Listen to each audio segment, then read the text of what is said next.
Item ಯಾವುದೇ ಇರಲಿ try ಮಾಡಿ ಆಚಿ ಚಿಕನ್ ಮಸಾಲಾ. ಕೋರ್ಟ್ ಆದೇಶವನ್ನ ನೀಡಿದ್ರು ಕೆಎಸ್ಆರ್ಟಿಸಿ ಪರಿಹಾರ ನೀಡಿಲ್ಲ. ಚಿಕ್ಕಮಗಳೂರು ಡಿಪೋಗೆ ಸೇರಿದಂತ ಕೆಎಸ್ಆರ್ಟಿಸಿ ಬಸ್ ಅನ್ನ ಜಪ್ತಿ ಮಾಡಲಾಗಿದೆ. ಕೆಎಸ್ಆರ್ಟಿಸಿಯಿಂದ ಪರಿಹಾರವನ್ನ ನೀಡೋದಕ್ಕೆ ವಿಳಂಬ ಮಾಡಿರುವಂತಹ ಹಿನ್ನೆಲೆಯಲ್ಲಿ ಸದ್ಯ ಸೀಸ್ ಮಾಡಲಾಗಿದೆ. 2023ರಲ್ಲಿ ಬಸ್ ಡಿಕ್ಕಿಯಿಂದ ಇಬ್ಬರು ಮೃತಪಟ್ಟಿದ್ದಾರೆ. 32.5 ಲಕ್ಷ ಪರಿಹಾರಕ್ಕೆ ಕೋರ್ಟ್ ಆದೇಶವನ್ನ ನೀಡಿರುತ್ತೆ. ಚನ್ನರಾಯಪಟ್ಟಣ ನ್ಯಾಯಾಲಯದಿಂದ ಪರಿಹಾರ ಆದೇಶ ನೀಡಲಾಗಿರುತ್ತೆ. ಆ ಒಂದು ಆದೇಶವನ್ನ ನೀಡಿದ್ರೂ ಕೂಡ ಪರಿಹಾರವನ್ನ ನೀಡೋದಕ್ಕೆ ವಿಳಂಬ ಮಾಡಿರುವಂತಹ ಹಿನ್ನೆಲೆಯಲ್ಲಿ ಚಿಕ್ಕಮಗಳೂರು ಡಿಪೋಗೆ ಸೇರಿದಂತಹ ಯಾವುದೇ ಬಸ್ ಜಪ್ತಿ ಮಾಡುವಂತೆ ನ್ಯಾಯಾಲಯದಿಂದ ಇದೀಗ ಆದೇಶ ಬಂದಿದೆ. ಚಿಕ್ಕಮಗಳೂರಿನಿಂದ ಬೆಂಗಳೂರಿಗೆ ತೆರಳುತ್ತಾ ಇದ್ದಂತಹ ಬಸ್ ಅನ್ನ ಸೀಸ್ ಮಾಡಲಾಗಿದೆ. ಪ್ರಯಾಣಿಕರನ್ನ ಕೆಳಗೆ ಇಳಿಸಿ ನ್ಯಾಯಾಲಯದ ಸಿಬ್ಬಂದಿ ಬಸ್ ಸೀಸ್ ಮಾಡಿದ್ದಾರೆ. ಹಾಸನ ಜಿಲ್ಲೆಯ ಚನ್ನರಾಯಪಟ್ಟಣದಲ್ಲಿ ನಡೆದಿರುವಂತಹ ಘಟನೆ ಇದು.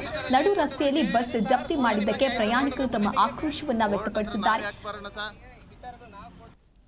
ಚನ್ನರಾಯಪಟ್ಟಣದಲ್ಲಿ ಕೋರ್ಟ್ ಮುಖಾಂತರ ಇಲ್ಲಿ ಗಾಡಿ ಸೀಸ್ ಮಾಡಿದ್ದಾರೆ. ನೋಡಿ ಇಲ್ಲ ಅಂಟಿಸಿದ್ದಾರೆ. ನೋಡಿ ಇಲ್ಲಿ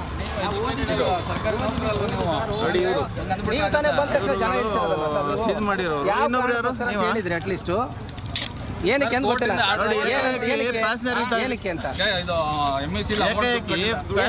ಗಾಡಿ ನಿಲ್ಲಿಸಿ ಪ್ಯಾಸೆಂಜರ್ ಎಷ್ಟು ಗಾಡಿ ಕೋರ್ಟಿಗೆ ಸರೆಂಡರ್ ಮಾಡ್ತೀವಿ ಅಂತ ಹೇಳ್ತಾ ಇದ್ದಾರೆ. ಡಿವಿಷನ್ ಇಂದ ಇದು ಅಮೌಂಟ್ ಕಟ್ಟಲಿಲ್ಲ ಅಂತ ಯಾರ ಡೆತ್ ಆದವ್ರ ಕಡೆಯವರಿಗೆ. ಹಾಗಾಗಿ ಪ್ಯಾಸೆಂಜರಿಗೆ ತೊಂದರೆ ಕೊಡೋದಲ್ಲದೆ ನಮಗೆ 24 ಗಂಟೆ ಡ್ಯೂಟಿ ಮಾಡೋರು ನಮಗೂ ತೊಂದರೆ ಮಾಡ್ತಾ ಇದ್ದಾರೆ. ಹಾಗಾಗಿ ಇದ್ರ ಬಗ್ಗೆ